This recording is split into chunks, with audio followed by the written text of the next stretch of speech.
یاد رکھیے یہ جو آج کل استخارے جس طرح سے نکالے جا رہے ہیں ان کا قرآن حدیث میں کوئی بھی ثبوت نہیں ہے. استخارہ کوئی ایسی چیز نہیں ہے کہ نکل کے آئے کچھ سامنے. پہلے میں بتا دیتا ہوں صحیح استخارہ ہے کیا, جو حدیث سے بخاری اور مسلم کی صحیح حدیث سے ثابت ہے. وہ یہ ہے کہ آپ صلی اللہ علیہ وسلم نے حکم دیا ہے کہ جب کوئی اہم کام ہو 2 رکعت پڑھی جائیں, 2 رکعت نفل نماز. اس کے بعد انسان وہ استخارہ کی دعا مانگے, اللہم انی, پہلے اللہ کی حمد و ثنا کے بعد پیغمبر پر درود کے بعد وہ ایک دعا مانگے.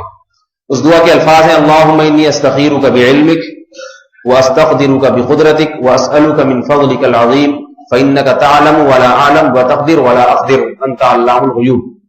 کہ اللہ میں تجھ سے تیرے فضل کا سوال کرتا ہوں, تجھ سے تیرے علم کے حساب سے سوال کرتا ہوں, کیونکہ تو جانتا ہے میں نہیں جانتا, تجھے قدرت ہے مجھے نہیں ہے. کیونکہ انسان اسی چیز میں استخارہ کرتا ہے جس میں پتہ نہیں ہوتا کہ کیا کیا جائے کیا نہ کیا جائے.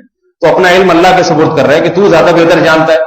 آگے اللہ کی اس طرح سے حمد و ثنا کے بعد الفاظ کیا ہیں, اللہم ان کنت تعلم, اے اللہ اگر تیرے علم میں یہ بات ہے, ان ھذا الامر خیر لی, یہ والا کام میرے لیے بہتر ہے. یہ والے کام میں انسان وہ تصور کرے, جیسے کوئی کاروبار کرنا چاہ رہا ہے تو سمجھ میں نہیں آ رہا, تو یا اللہ یہ والا کام یعنی یہ کاروبار میرے لیے کرنا بہتر ہے یا نہیں. خیر لی, تیرے علم میں اگر میرے لیے بہتر ہے, فقدرہ لی ویسرہ لی, تو اس کو میرے مقدر کر دے. کیا مطلب, یہ کروا دے اور میرے لیے اس کو آسان بھی کر دے. اس میں کہیں یہ نہیں کہ اللہ خواب دکھا دے پھر اس میں گرین سگنل دے دے جس سے پتہ چلے کہ ہو جائے, یا نیلا لال سگنل آئے تو اس سے پتہ چلے کہ نہیں ہو, یا کوئی ایسا دکھا دے. دکھانے دکھانے کا کچھ نہیں ہے, بتانے کا بھی نہیں ہے. اے اللہ تو یہ کام کروا دے مجھ سے, میں چاہوں نہ چاہوں ہو جائے بس. سمجھ رہے بات کو. وَإِن كُنتَ تَعْلَمُ, اور اگر تیرے علم میں یہ بات ہے, ان ھذا الامر شر لی, یہ کام میرے لیے نقصان دہ ہے, فی دینی و معاشی و عاقبت امری, دین دنیا اور آخرت انتہا کے اعتبار سے یہ نقصان دہ ہے, تو فصرف عنی وصرفنی عنہ, اس کو مجھ سے دور کر دے, مجھے اس سے دور کر دے. کیا مطلب, یہ کام میرا نہ ہو سکے. پھر ثم اقدر لی الخیر حیث کان, جو پھر بہتر ہو وہی مقدر کر دے. یہ دعا ہے, یہ اللہ سے مشورہ نہیں طلب کیا جا رہا. مشورے کو استشارہ کہتے ہیں, استخارہ نہیں کہتے. استخارہ کا مطلب اللہ سے خیر طلب کرنا. اس سے ہوگا یہ کہ وہ کام اگر بہتر ہوا تو مقدر ہو جائے گا, چاہے آپ نہ بھی چاہیں, اور اگر بہتر نہیں ہوا تو آپ کوشش کریں گے تو بھی نہیں ہوگا. اس میں کچھ نہیں ہے کہ مولوی صاحب آپ کو بتائیں گے کہ کر لو اور فلانا بتائے گا کہ نہیں کرو. نہ مولوی صاحب بتا سکتے ہیں, نہ آپ بتا سکتے ہیں, نہ کوئی بزرگ, نہ پیر مرشد, کوئی بھی نہیں بتا سکتا. اور اللہ بھی نہیں بتائے گا. بتا سکتا ہے مگر بتائے گا نہیں, کیونکہ اللہ نے وحی کا سلسلہ ختم کر دیا. صحیح ہے نا. تو اس کا اب کوئی سیٹ اپ نہیں ہے جس سے آپ کو یہ علم غیب ہو جائے کہ یہ ہونا چاہیے کہ نہیں ہونا چاہیے. آج 2 نمبر مولوی بیٹھے ہوئے استخارہ نکال کے بتا دیتے ہیں آپ کر لو, میری طرف سے اوکے, شادی کر لو, سیٹنگ صحیح رہے گی آپ کی, ٹھیک ہے نا, خواب میں آئے.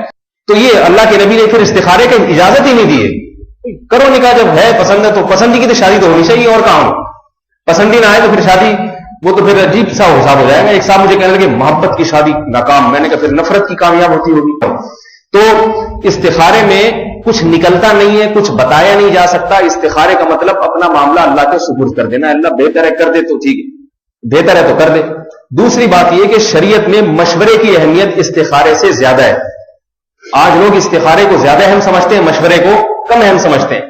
اگر آپ نے مشورہ کر کے کام کیا اور استخارہ نہیں کیا, نقصان کا اتنا اندیشہ نہیں ہے. لیکن صرف استخارہ کیا, مشورہ نہیں لیا, نقصان کا اندیشہ زیادہ ہے.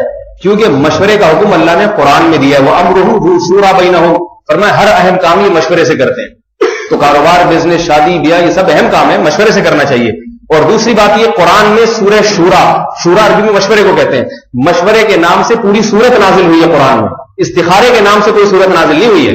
اتنی اہمیت کہ اللہ نے سورت کا نام ہی مشورہ رکھ دیا, سورہ مشورہ. شورا کہتے ہیں مشورے کو. کتنی اہمیت دی تو اللہ تعالیٰ نے مشورے کی. دوسری تو مشورہ بھی کسی اس فیلڈ کے ماہر آدمی سے لیا جائے. میرے پاس فون آتا ہے انگلینڈ سے, جاپان سے, ایک صاحب کا, جی وہ میں یہ کام کرنا چاہ رہا ہوں, ایکسپورٹ, آپ کا کیا مشورہ ہے؟ میں نے کہا میں نہ کبھی جاپان گیا, نہ میں نے کبھی کنٹینر اتنی تفصیل کے ساتھ دیکھا ہے. تو ہم نے الیاس قادری کا, جو طاہر القادری صاحب کا کنٹینر بس دیکھا ہے ہم نے, تو ہمیں کنٹینر بھی نہیں پتا. بڑے وی آئی پی قسم کا سنا, شاور, اٹیچ باتھ روم, سارا سیٹ اپ تھا وہاں پہ. تو ویسا کنٹینر ہم نے, اس کے علاوہ تو ہم نے کنٹینر بھی زیادہ نہیں دیکھے. تو ایسے آدمی سے مشورہ لو جو اس فیلڈ کا ماہر ہے, وہ آپ کو صحیح مشورہ دے گا. تو مشورے کی اہمیت شریعت میں زیادہ ہے. مشورہ کریں, پھر احتیاطاً استخارہ بھی کر لیں, تو پھر کرنا وہی چاہیے جو سمجھ میں آ رہا ہے.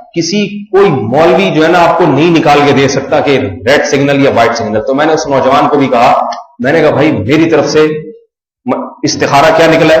اوکے. تو میں نے یہ کہا کہ میں نے بھی استخارہ کیا، اس میں اوکے نکلا ہے، اور ماشاءاللہ ہنسی خوشی زندگی گزار رہے ہیں. حالانکہ استخارے میں نیگیٹو آیا تھا. بڑی خوشی، زیارت بھی کرا دیتا آپ کو یہاں میں ان کی، ابھی کھڑے ہوئے دیکھ بھی رہے ہیں، بیان بھی سن رہے ہیں، تو لیکن ناراض نہ ہو اس لیے میں زیارت نہیں کرا رہا. تو میرے پاس جو استخارے کے لیے فون کرے گا نا، میری طرف سے یہ جواب ہے، سمجھ رہے ہیں؟